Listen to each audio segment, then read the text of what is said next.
Hi friends! Welcome back to my channel. In today's video, I'm going to show you how to turn on or off auto restart on Samsung Galaxy M06 5G.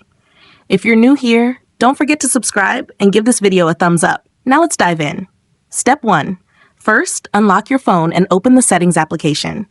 This is where you can find various customization options for your device, including display settings, privacy, security, and of course, auto restart settings. Step 2.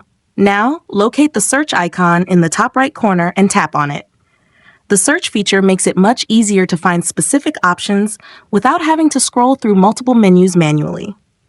Step 3. In the search bar, type auto restart.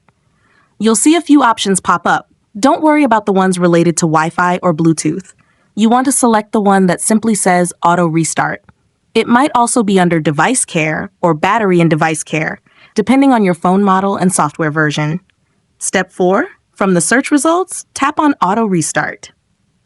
When you're inside, tap on Auto Restart to access your options.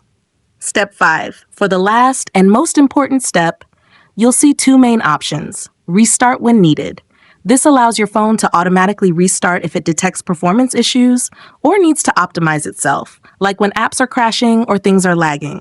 Restart on schedule. This lets you manually schedule restarts on specific days and times, like at 3 a.m. on Sundays when you're likely not using the phone. To turn them on, just tap the switch next to each option. If it's blue, that means it's enabled. To turn them off, simply tap the switches again so they turn gray. This disables auto restart either entirely or for the option you don't want. If you found this tutorial helpful, don't forget to give it a thumbs up and subscribe to my channel for more great tips.